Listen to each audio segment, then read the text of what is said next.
Hello students, good morning and welcome our channel the learning lab, जहां हम आपके लिए लेकर आए हैं पैट 2025 प्रैक्टिस सेट सीरीज, जिसके प्रत्येक सेट में 50 क्वेश्चंस को सम्मिलित किया गया है, जिसमें हिस्ट्री, पॉलिटी, ज्योग्राफी, साइंस और करंट अफेयर्स के सभी महत्वपूर्ण क्वेश्चन शामिल किए गए हैं, जिनका आधार पैट 2025 का सिलेबस है।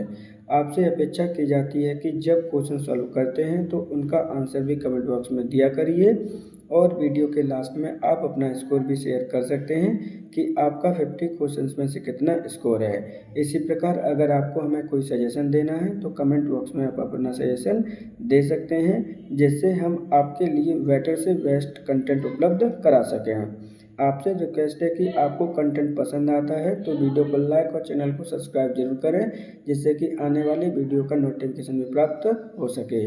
तो चलिए देखते हैं आज का अपना पहला क्वेश्चन।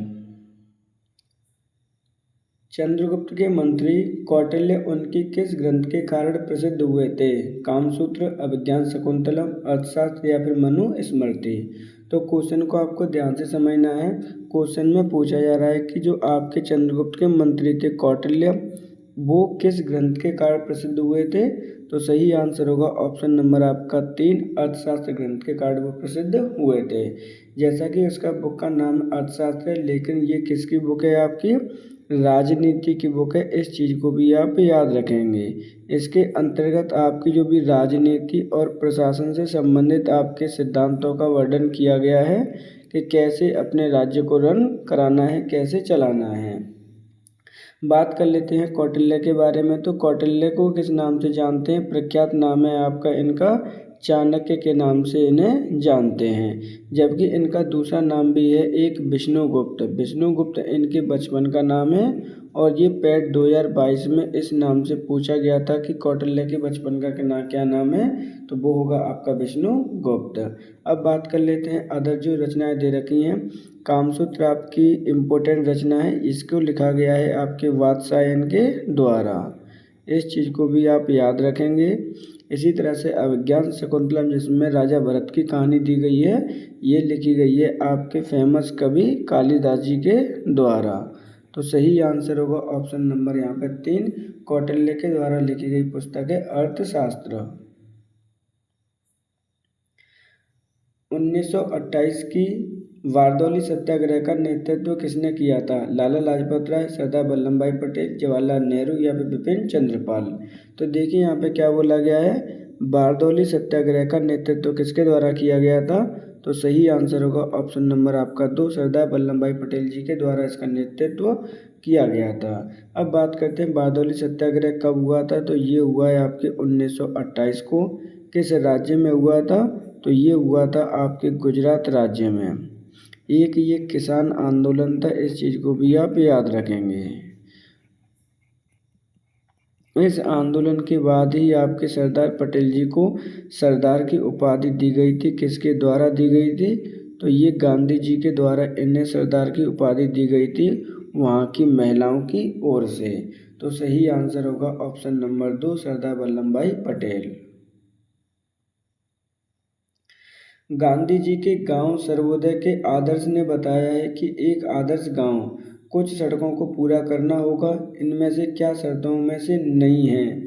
जाति व्यवस्था को समाप्त किया जाना चाहिए, भाईचारे की भावना विकसित करने के लिए पूजा का स्थान एक दूसरे के बगल में बनाना चाहिए, इसमें धर्म और एक छोटी सी डिस्पेंसरी होनी चाहिए, यह भोजन और कपड़ों के मामले में आत्मनिर्भर होना चाहिए।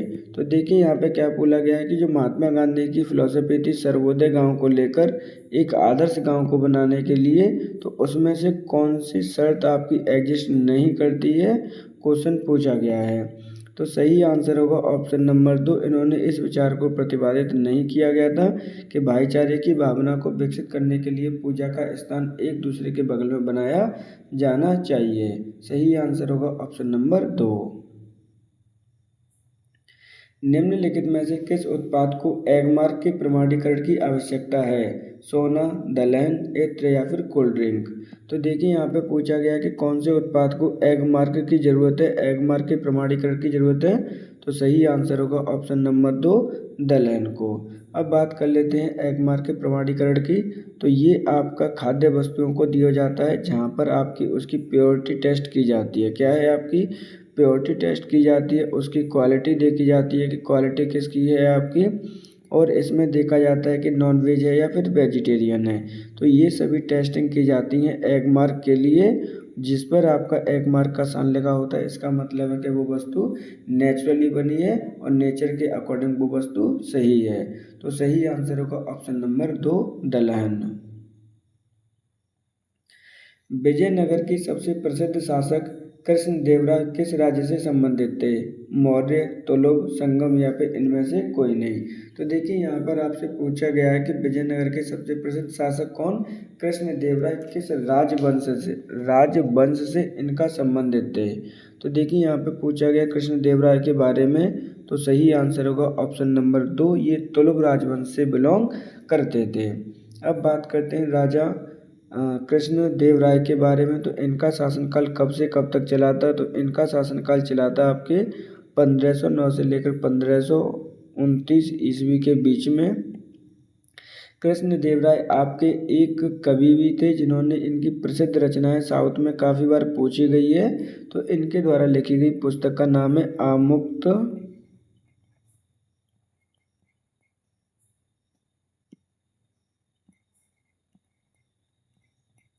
ये इस पुस्तक का नाम है जो कि इनके द्वारा लिखी गई है।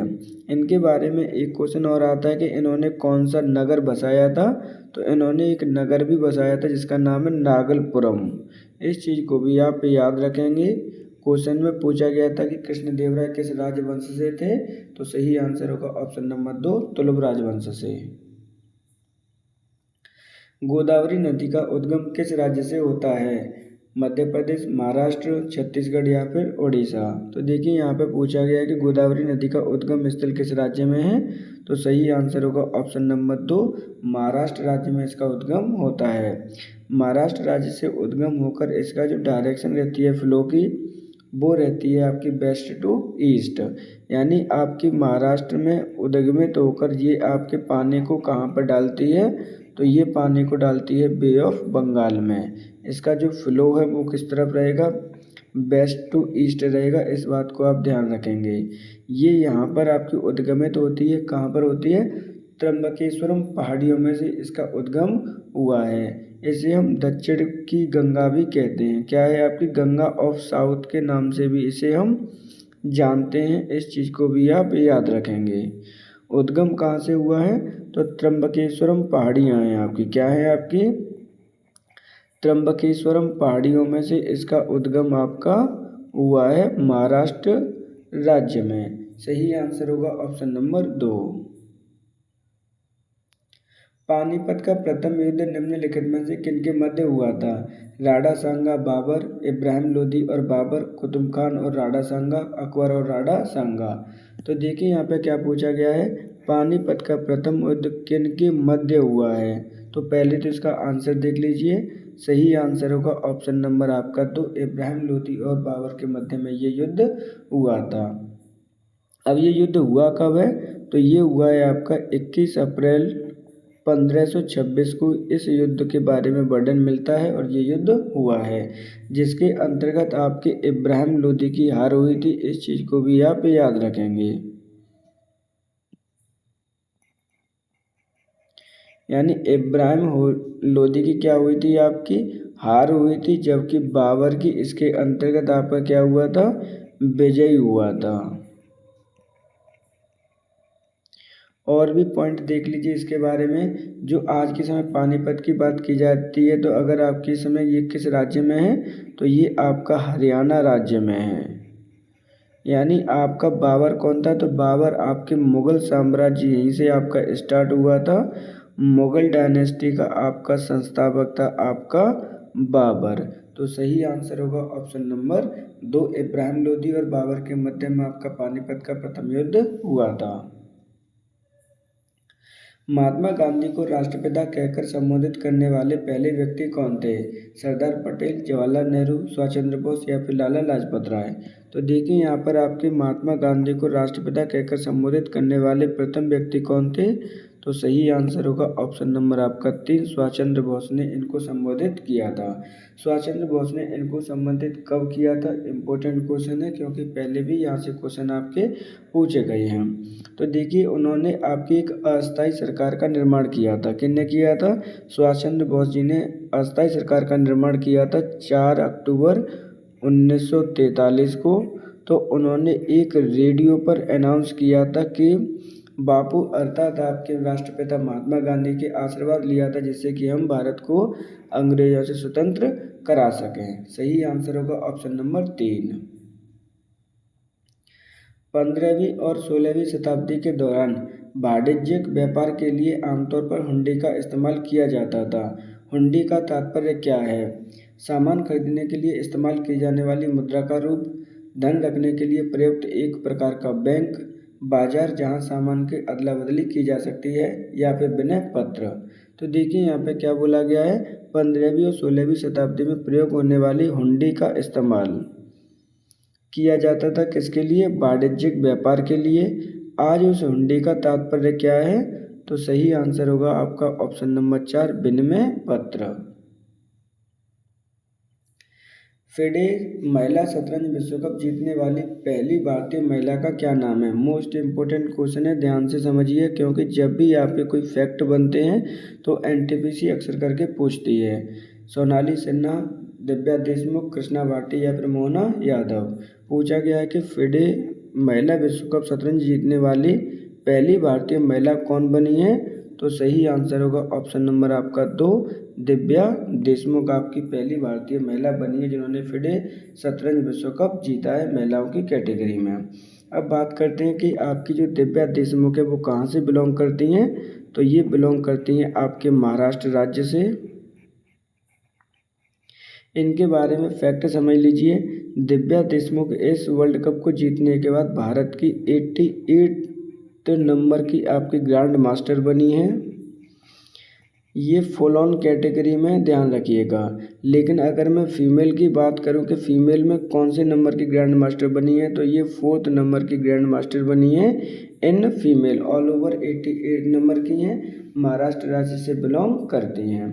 अब बात कर लेते हैं फिडे महिला शतरंज विश्व कप का आयोजन कहाँ पे हुआ था? तो इसका आयोजन हुआ है आपका बटूमी में। कहाँ पर हुआ है आपका?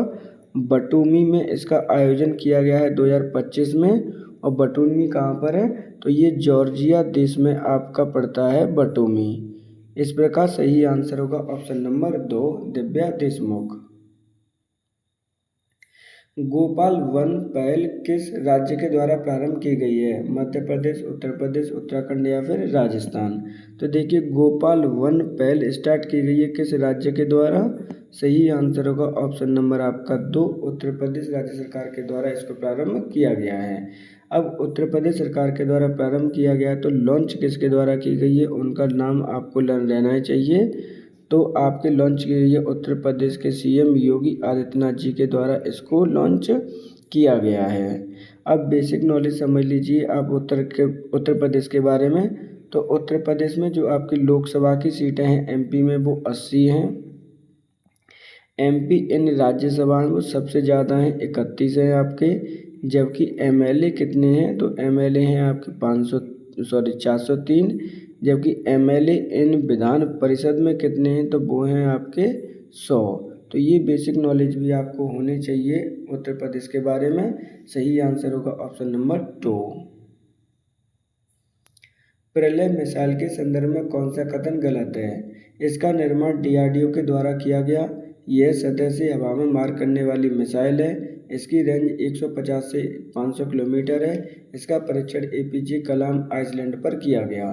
तो देखिए यहाँ पे क्या बोला गया है कि प्रलय मिसाइल के बारे में कौन सा कथन आपका गलत है, ये क्वेश्चन आपसे पूछा गया है। तो देख लीजिए एक बार फिर से। इसका निर्माण डीआरडीओ के द्वारा किया गया है, बिल्कुल ठीक है। इसकी रेंज 150 से 500 किलोमीटर है, बिल्कुल ठीक है। इसका परीक्षण एपीजे अब्दुल कलाम आइसलैंड पर किया गया जो कि स्थित है आपके उड़ीसा राज्य में। तो ये भी स्टेटमेंट आपका सही है। तो सही आंसर होगा ऑप्शन नंबर आपका 2। यह आपकी सतह से हवा में मार करने वाली मिसाइल नहीं है, ये मिसाइल है आपकी सरफेस टू सरफेस पर वार करती है। क्या है? आपकी सतह से सतह पर वार करने वाली मिसाइल है। इस चीज़ को भी आप याद रखेंगे। सही आंसर होगा ऑप्शन नंबर 2। तूर दाल को अन्य किस नाम से जाना जाता है? अरहर, मसूर, ज्वार या फिर रागी। तो देखिए यहाँ पे जो तूर दाल है वो किस अन्य नाम से जानी जाती है? तो सही आंसर होगा ऑप्शन नंबर 1, अरहर के नाम से जानते हैं।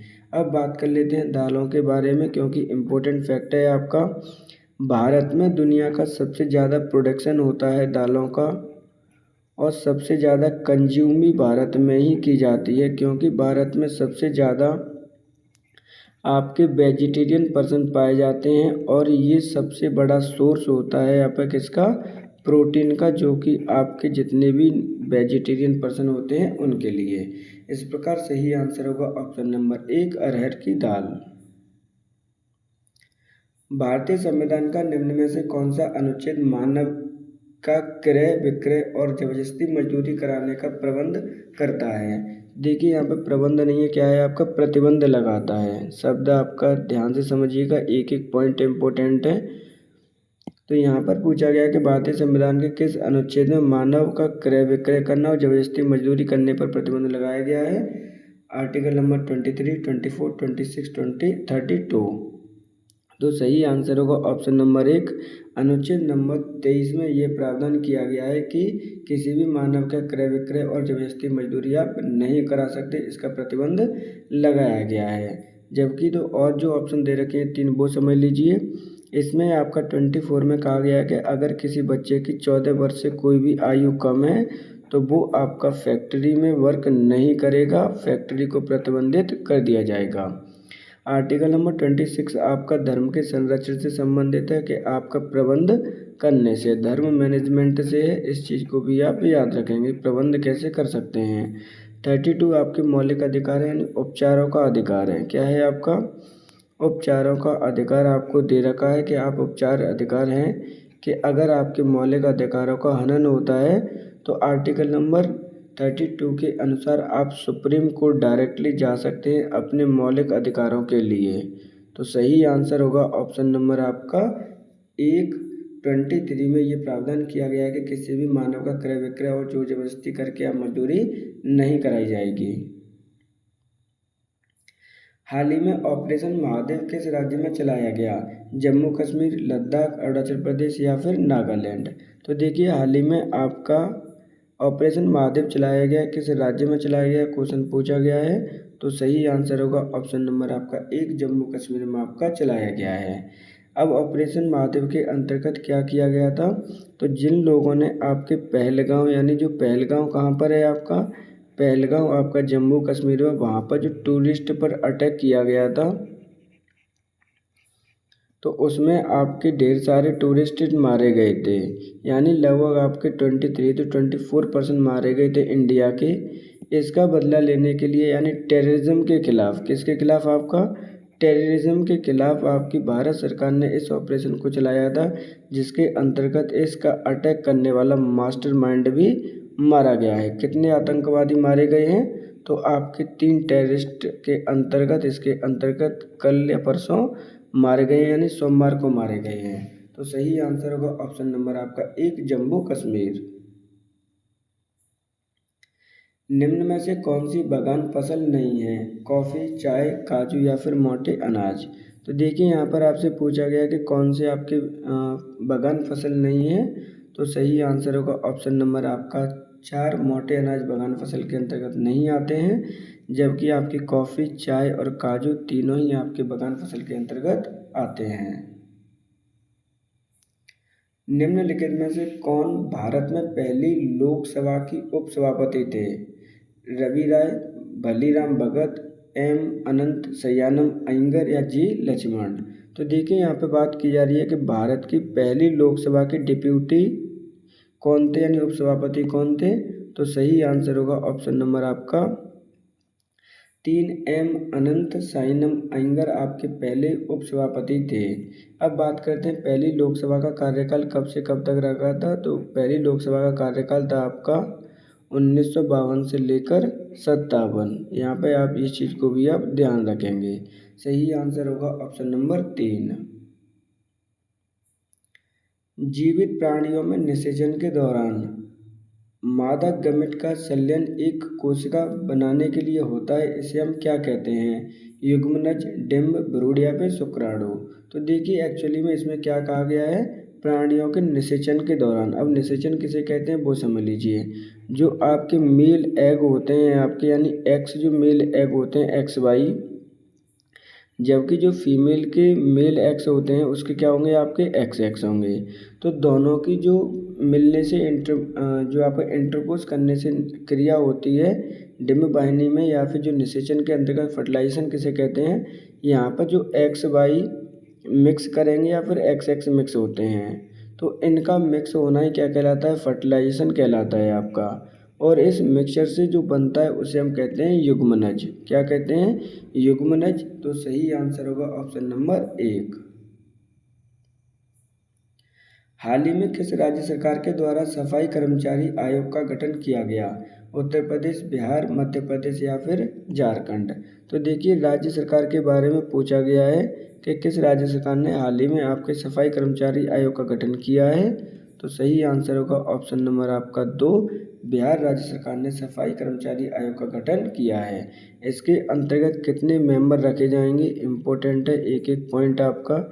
इसके अंतर्गत टोटल 7 मेंबर रखे जाएंगे, जिसके अंतर्गत आपकी एक वुमेन प्लस एक ट्रांसजेंडर होना अनिवार्य है। इस चीज़ को भी आप याद रखेंगे। घोषणा किसके द्वारा की गई है, तो वहाँ के सीएम नीतीश कुमार जी के द्वारा इसकी घोषणा की गई है। इस चीज़ को भी आप याद रखेंगे। राजधानी क्या है, तो राजधानी है आपकी बिहार की पटना। तो सही आंसर होगा ऑप्शन नंबर 2, बिहार। मानवाधिकारों की सार्वभौमिक घोषणा का अनुच्छेद नंबर 6 किससे संबंध है।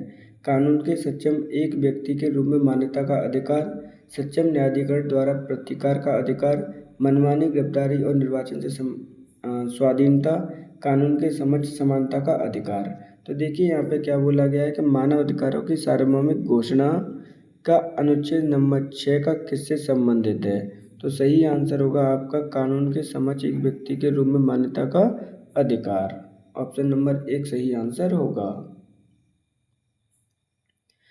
हरिवंश राय बच्चन को उनके किस काव्य संग्रह के लिए जाना जाता है। नजरुल गीत, गीतांजलि, राजतरंगिणी या फिर मधुशाला। तो देखिए यहाँ पे हरिवंश राय बच्चन है जो अमिताभ बच्चन जी के पिताजी हैं, उनको किस काव्य संग्रह के लिए जाना जाता है। तो सही आंसर होगा ऑप्शन नंबर 4, उनको मधुबाला के लिए जाना जाता है। जबकि गीतांजलि का राइटर कौन है, अदर ऑप्शंस देख लीजिए। गीतांजलि का राइटर है आपके रविन्द्रनाथ टैगोर, जिन्हें हम गुरुजी के नाम से भी जानते हैं। रविन्द्रनाथ टैगोर के द्वारा लिखी गई है आपकी गीतांजलि। इस चीज़ को भी आप याद रखेंगे। गीतांजलि के लिए ही आपके रविन्द्रनाथ टैगोर को 1913 ईस्वी में आपका नोबेल पुरस्कार मिला था लिटरेचर के लिए या फिर साहित्य के लिए। बात करते हैं राजतरंगिणी के बारे में, तो ये लिखी गई है कल्हड़ के द्वारा। किसके द्वारा लिखी गई है, कल्हड़ के द्वारा लिखी गई है, जिसमें आपका हिस्ट्री ऑफ जम्मू कश्मीर के बारे में वर्णन किया गया है। किसकी हिस्ट्री, आपकी हिस्ट्री ऑफ जम्मू कश्मीर। तो इस चीज़ को भी आप याद रखेंगे। सही आंसर होगा ऑप्शन नंबर 4, हरिवंश राय बच्चन को मधुशाला काव्य संग्रह के लिए जाना जाता है। गालिब किसकी रचना है, त्रिलोचन, मुक्तिबोध, राज कमल चौधरी या फिर अरुण कमल। तो देखिए यहाँ पे गालिब रचना किसकी है, सही आंसर होगा ऑप्शन नंबर आपका 1, त्रिलोचन के द्वारा गालिब की रचना की गई है। गालिब के अंतर्गत जो मोहम्मद गालिब है उनके व्यक्तित्व को वर्णन किया गया है। चीमा चेरी कुन्नी रमन नायर निम्नलिखित में से किस नृत्य के रूप में उल्लेखनीय नृत्य है। कथकली, मोहिनीअट्टम, भरतनाट्यम या फिर यक्षगान।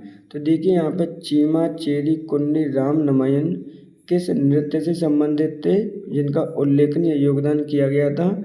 तो सही आंसर होगा ऑप्शन नंबर आपका 1, कथकली नृत्य के लिए इन्हें जाना जाता है। अब बात कर लेते हैं कथकली नृत्य कहाँ पर गाया जाता है, तो ये केरल से संबंधित है, इस चीज़ को भी आप याद रखेंगे। अदर ऑप्शन भी देख लीजिए, मोहिनी अट्टम कहाँ पर पाया जाता है, तो ये भी आपका एक शास्त्रीय नृत्य है केरल का। जबकि भारतनाट्यम कहाँ का शास्त्रीय नृत्य है, तो ये आपके तमिलनाडु का है। जबकि यक्षगान कहाँ का है, तो ये आपका है कर्नाटक का। ये आपको लर्न रहने चाहिए, ध्यान रखिएगा। पूछा गया था यहाँ पे चीमाचेरी कुन्नी रमन नायर के बारे में, तो सही आंसर होगा Kathakali. FISU summer world university game 2025 के अंतर्गत भारत की कौन सी रैंक है, 15th, 18th, 20 या फिर 22।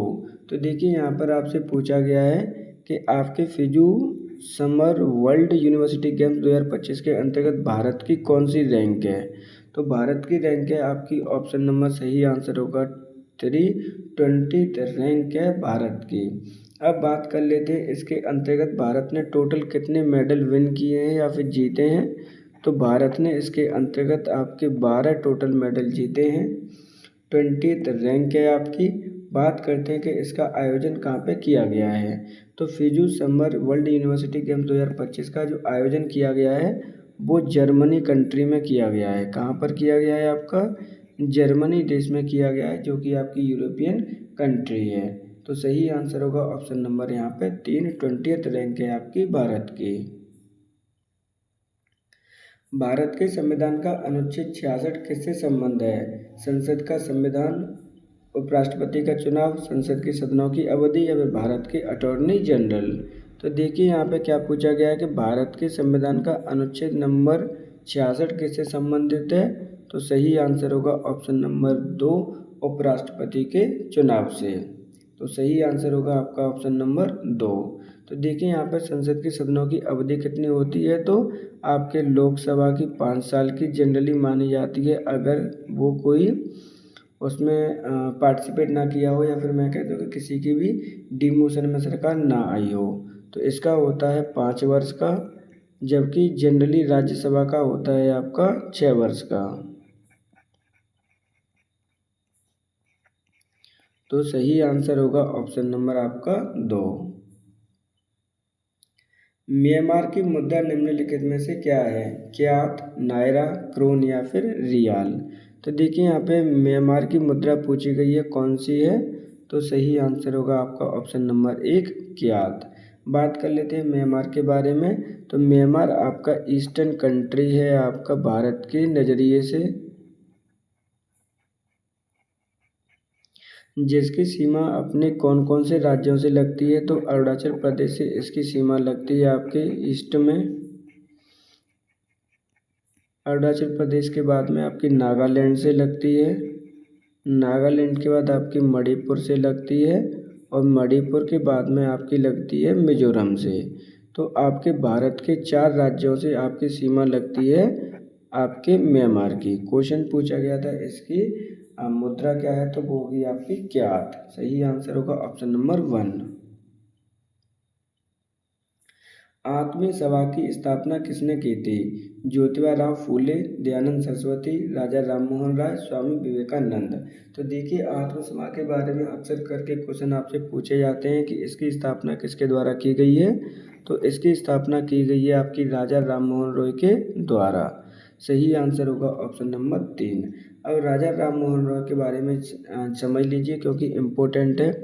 इन्होंने ही आपके सती प्रथा को बैन कराने में सबसे ज़्यादा आपका योगदान रहा है। सती प्रथा आपकी बैन हुई थी इनके ही प्रयासों से 1829 में। इसके बाद में जितने भी आपके बाल विवाह का विरोध इन्होंने किया था, इन्होंने आपका जो बहु विधवा होती है यानी जो विधवा विवाह हैं उनका प्रमोट किया था, इसलिए इन्हें आधुनिक भारत का अग्रदूत के नाम से भी जानते हैं। किनको, राजा राममोहन रॉय को। सही आंसर होगा ऑप्शन नंबर 3। फ्रंटियर गांधी किसे कहा जाता है, राजीव गांधी, खान अब्दुल गफ्फार खान, लियाकत अली खान या फिर राम मनोहर लोहिया।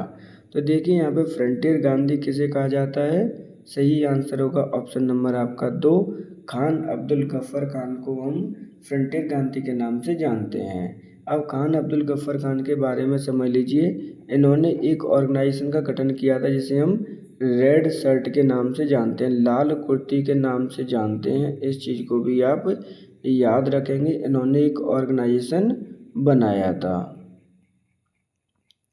दूसरा पॉइंट इनके बारे में आपको जो याद रखना है, ये आपके पहले विदेशी हैं या फॉरेनर हैं जिन्हें आपका भारत रत्न प्रदान किया गया है।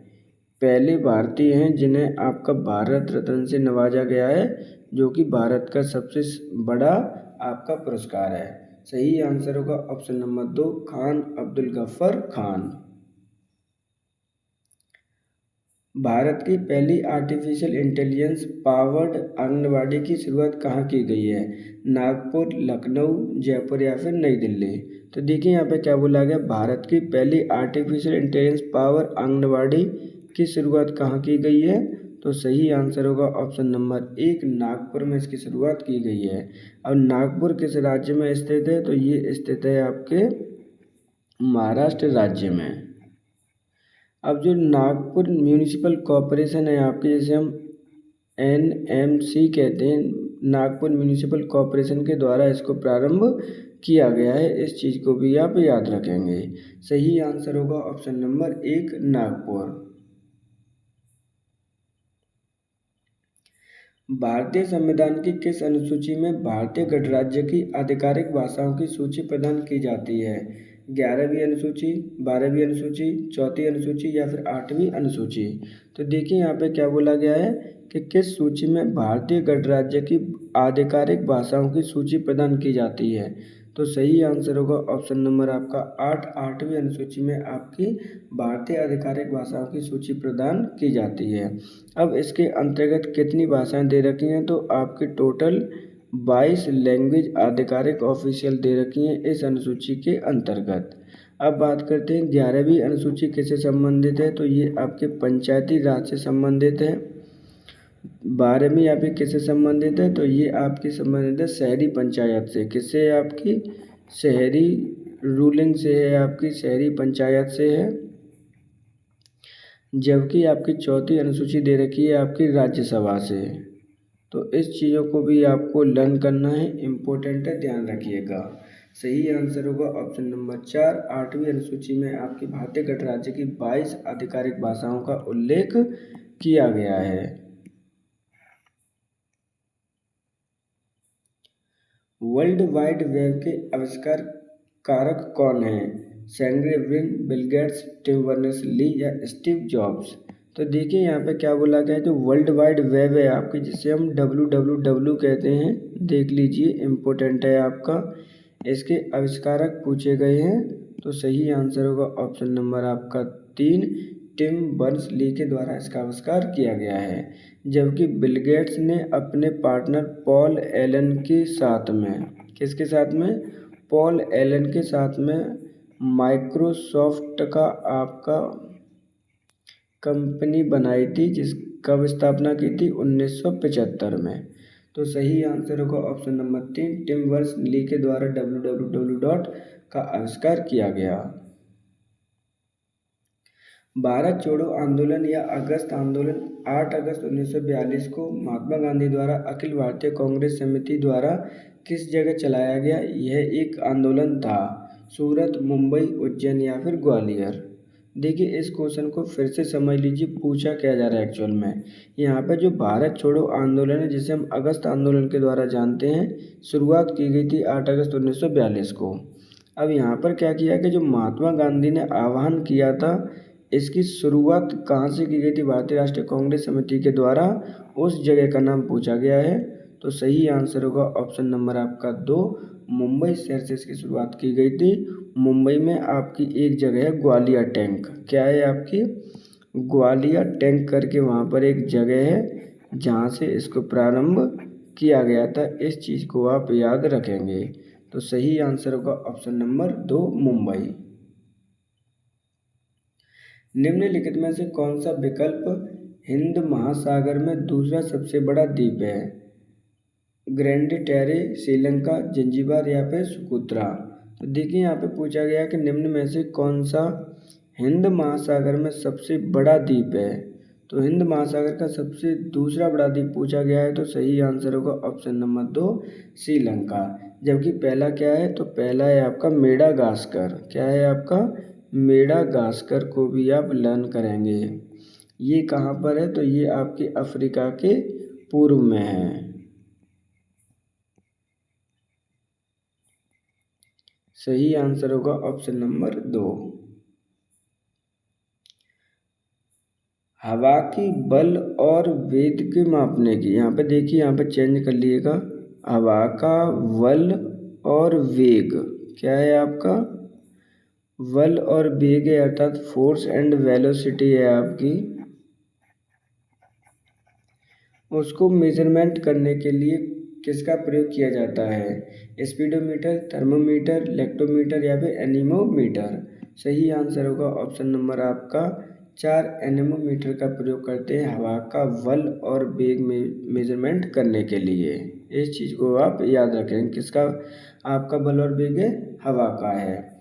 जबकि आपका लेक्टोमीटर के द्वारा क्या हम चेक करते हैं, तो प्योरिटी ऑफ मिल्क। किसकी प्योरिटी?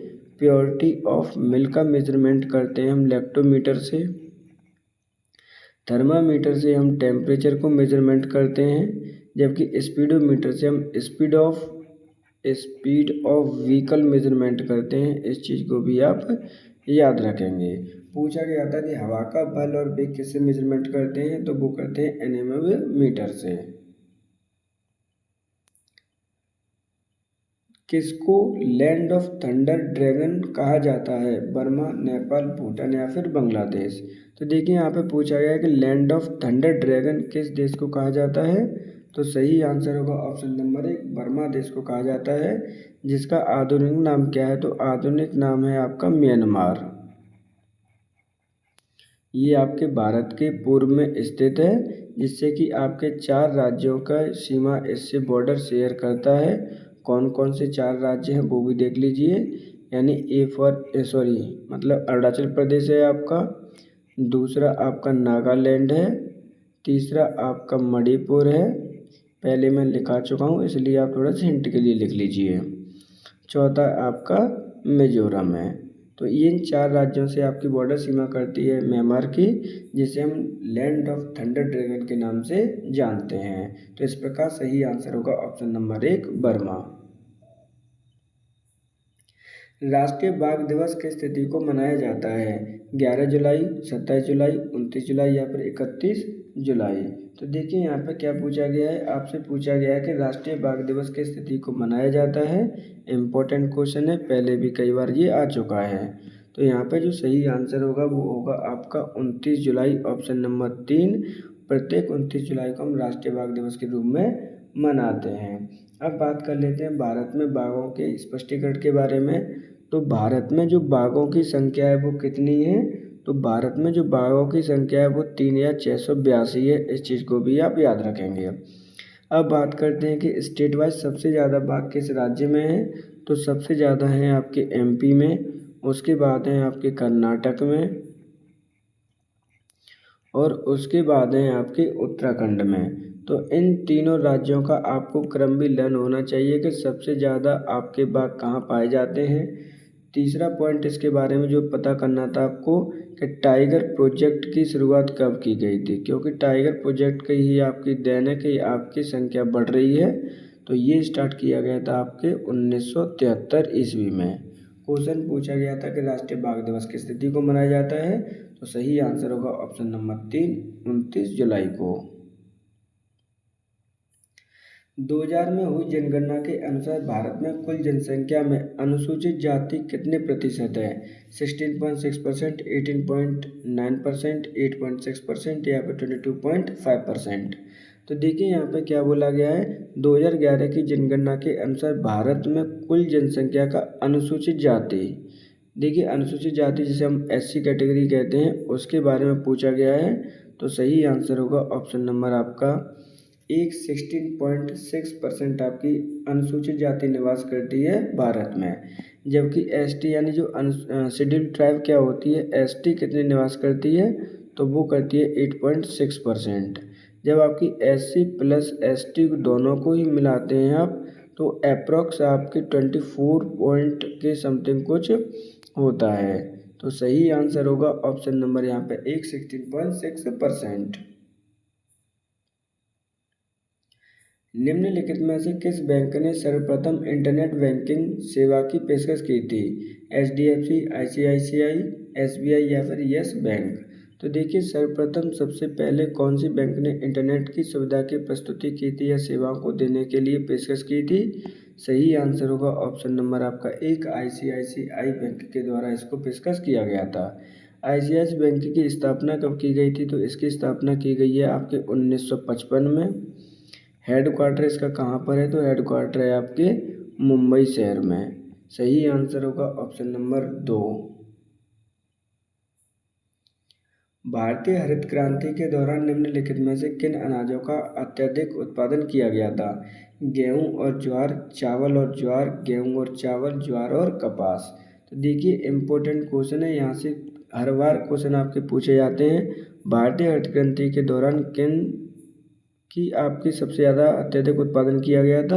पहले तो आप आंसर समझ लीजिए। सही आंसर होगा ऑप्शन नंबर आपका 3, गेहूं और चावल का सबसे ज़्यादा प्रोडक्शन किया गया था हरित क्रांति के दौरान। अब बात करते हैं हरित क्रांति की। तो हरित क्रांति भारत में कब प्रारंभ की गई थी? तो 1966-67 में आपकी हरित क्रांति प्रारंभ हुई थी। किन के द्वारा प्रारंभ की गई थी? तो एम.एस. स्वामीनाथन, जो भारत की कृषि क्रांति के जनक कहे जाते हैं। क्या कहे जाते हैं? एम.एस. स्वामीनाथन। दो नाम है जिनको आपको लर्न करना है। एक तो एम.एस. स्वामीनाथन है आपके, दूसरे आपके नॉर्मन बोरलॉग हैं। क्या है आपके? नॉर्मन बोरलॉग हैं। इनको भी आपको लर्न करना है। तो जिन्हें हम एम.एस. स्वामीनाथन को फादर ऑफ इंडियन एग्रीकल्चर कहा जाता है, इसी प्रकार नॉर्मन बोरलॉग को फादर ऑफ वर्ल्ड एग्रीकल्चर कहा जाता है। इस चीज़ को याद रखना। गेहूं और चावल की शुरुआत की गई थी आपकी 1966-67 में आपकी हरित क्रांति हुई थी। अब ये किस क्षेत्र में हुई थी? तो ये भारत के वेस्ट वाले क्षेत्र में हुई थी, जिसमें आपका पंजाब प्लस जो क्षेत्र है आपका हरियाणा, और हरियाणा के साथ में जो आपका वेस्ट यूपी है, उस क्षेत्र में सबसे ज़्यादा इसकी उगाई की गई थी। क्वेश्चन को फिर से समझ लीजिए, मैं फिर से रिपीट कर दे रहा हूँ क्योंकि इम्पोर्टेंट है। भारतीय क्रांति में सबसे ज़्यादा अधिक प्रोडक्शन किसका किया गया था हरित क्रांति के अंतर्गत? गेहूँ और चावल का। हरित क्रांति आपकी प्रारंभ हुई थी आपके 1966-67 में। प्रारंभ करता थे आपके नॉर्मन बोरलॉग, जिन्हें हम वर्ल्ड एग्रीकल्चर का फादर कहते हैं, फादर ऑफ वर्ल्ड एग्रीकल्चर। लेकिन इंडिया के टर्म्स में अगर पूछा जाता है कि इंडियन एग्रीकल्चर के आपके फादर किसे कहते हैं, तो एम.एस. स्वामीनाथन। ये सबसे ज़्यादा प्रोडक्शन कहाँ हुआ था? तो पंजाब, हरियाणा और उत्तर प्रदेश के पश्चिमी जो ज़िले हैं उनमें आपका प्रोडक्शन सबसे ज़्यादा हुआ था। सही आंसर होगा ऑप्शन नंबर 3। आंतरिक सुरक्षा अकादमी कहाँ स्थित है? नासिक, माउंट आबू, हैदराबाद या फिर पुणे। तो देखिए यहाँ पर पूछा गया है कि आंतरिक सुरक्षा अकादमी कहाँ पर स्थित है, तो सही आंसर होगा ऑप्शन नंबर आपका 2, माउंट आबू में ये स्थित है। माउंट आबू कहाँ पर स्थित है? तो माउंट आबू स्थित है आपके राजस्थान में। बात कर लेते हैं हैदराबाद की। तो हैदराबाद में आपका आईपीएस ट्रेनिंग सेंटर है। क्या है? जो लोग आपके आईपीएस बनते हैं उनका ट्रेनिंग सेंटर है आपके हैदराबाद में। जबकि जो आईएएस होते हैं आपके, उनका ट्रेनिंग सेंटर है आपका मसूरी में। इस चीज़ को भी आपको याद रखना है क्योंकि क्वेश्चन कैसे भी आपसे पूछा जा सकता है। सही आंसर होगा option number 2, mount Abu. Booker पुरस्कार विजेता अन्ना वनर्स द्वारा निम्नलिखित में से कौन सी पुस्तक लिखी गई? Milkman, the sell of out, a brief history of the 7 killings या फिर द ल्यूमिनेरेज। तो देखिए यहाँ पे क्या पूछा गया, बुकर पुरस्कार अन्ना वर्कर्स के द्वारा कौन सी पुस्तक लिखी गई है? इम्पोर्टेंट बुक है। सही आंसर होगा द मिल्कमैन। ऑप्शन नंबर 1 सही आंसर आपका होगा। हाल ही में लोकसभा में राष्ट्रीय खेल शासन विधेयक किसके द्वारा प्रस्तुत किया गया? अमित शाह, मनसुख मांडविया, अनुराग ठाकुर या फिर हर्षवर्धन? तो देखिए यहाँ पे क्या है कि राष्ट्रीय खेल शासन विधेयक किसके द्वारा प्रस्तुत किया गया है लोकसभा में? हाल ही में जो सेशन चल रहा है करंट में, तो सही आंसर होगा ऑप्शन नंबर 2, मनसुख मांडविया के द्वारा आपका खेल शासन विधेयक प्रस्तुत किया गया। कहाँ पर? लोकसभा में। अब भारत के टर्म में लोकसभा की बात करते हैं तो एमपी की संख्या कितनी है? तो एमपी की संख्या है आपकी 550। ध्यान रखिएगा जो दो आपके सिलेक्ट या नॉमिनेट किए जाते थे राष्ट्रपति के द्वारा, उनको आपको रिमूव कर दिया गया है। सबसे ज़्यादा आपकी सीटें एमपी की सीटें सबसे ज़्यादा कहाँ पर हैं? तो उत्तर प्रदेश में, जहाँ पर संख्या आपकी 80 है। तो सही आंसर होगा ऑप्शन नंबर 2। क्षतिग्रस्त सीएफएल और फ्लोरेसेंट ट्यूब का निपटान सुरक्षित रूप से किया जाना चाहिए क्योंकि इनमें से जहरीली वाष्प होती है। अब वो वाष्प किसकी होती है, ये क्वेश्चन आपसे पूछा गया है। जो आपकी सीएफएल होती है, फ्लोरेसेंट ट्यूब होती है, जब अगर आपकी टूट जाती है तो उसका निपटारा अच्छे से करना चाहिए।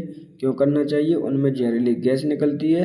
अब वो जहरीली गैस किसकी निकलती है, ये क्वेश्चन में आपसे पूछा गया है। Ammonia, sulphur dioxide, nitrogen dioxide या फिर पारा? तो देखिए ऑप्शन सही आंसर होगा ऑप्शन नंबर आपका 4, पारे की गंध आपकी निकलती है।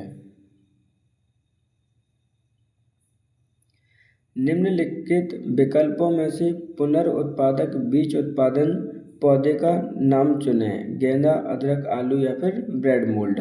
देखिए यहाँ पे क्या बोला, पुनः उत्पादक बीज का क्या है आपका? पुनः उत्पादक बीज का आपको नाम चुनना है। तो सही आंसर होगा आपका ब्रेड मोल्ड। भारत सरकार द्वारा शुरू किए गए ऑपरेशन का नाम बताइए जो रोहिंग्या शरणार्थियों की मदद के लिए चलाया गया है। पहल, जलधारा, इंसानियत या फिर अपना घर? तो देखिए यहाँ पे क्या बोला गया, भारत सरकार के द्वारा उस ऑपरेशन का नाम बताना है जो आपके रोहिंग्या शरणार्थियों के लिए चलाया गया है। तो सही आंसर होगा ऑपरेशन इंसानियत।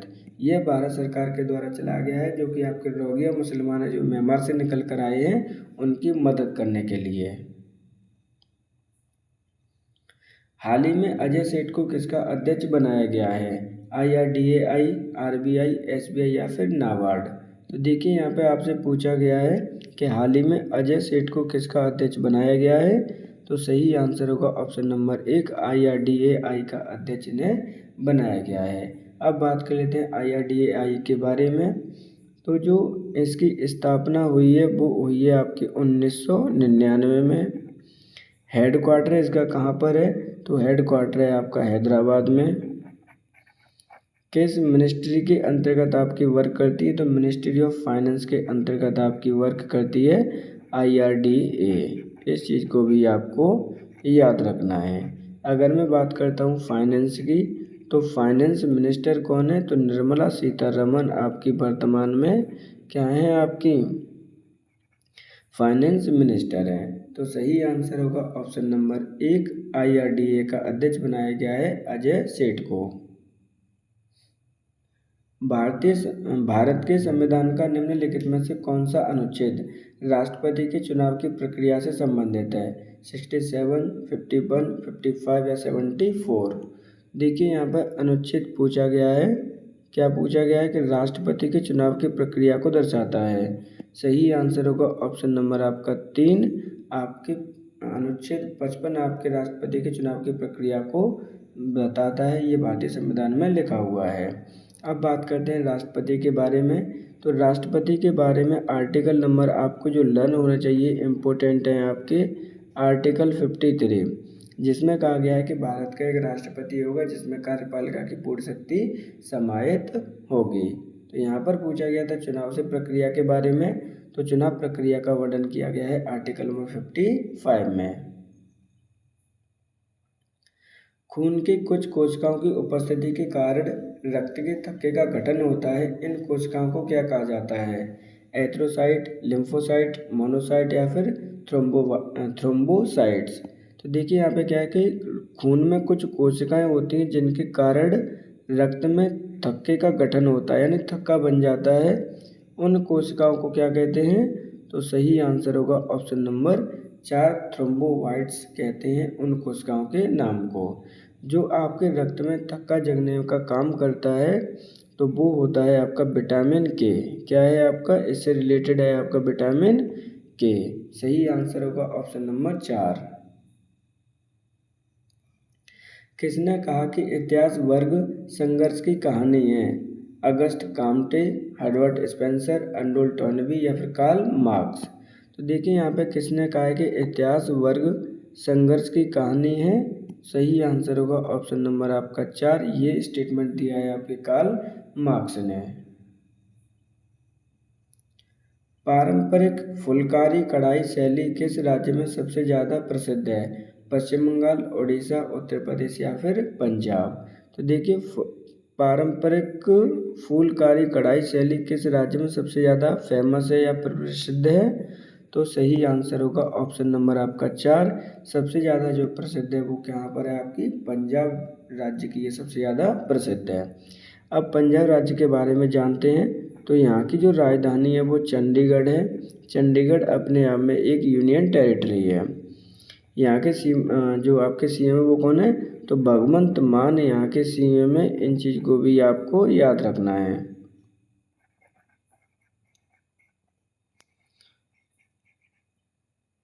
राजधानी हो जाएगी चंडीगढ़, सीएम हो जाएंगे भगवंत मान। फुलकारी कढ़ाई शैली के बारे में पूछा गया था। ऑप्शन सही आंसर होगा आपका ऑप्शन नंबर 4, पंजाब। तो इस प्रकार आज के क्लास के हमारे टॉप 50 क्वेश्चन जो कि आपके प्रैक्टिस सेट पेपर में आने हैं आपके नए सिलेबस पर आधारित किए गए हैं। आप सभी से रिक्वेस्ट है कि अगर आपको हमें कोई सजेशन देना है तो आप हमें कमेंट बॉक्स में आकर दे सकते हैं। जिन बच्चों को आपके एनटीपीसी 12th लेवल का रिवीजन करना है तो ऑलरेडी हमारे चैनल पर लगभग आपके 23 to 24 practice set paper available है जिसमें आपकी ओनली जीएस की प्रैक्टिस कराई गई है। आप वहाँ पर भी जाकर दे सकते हैं। Thank you for today.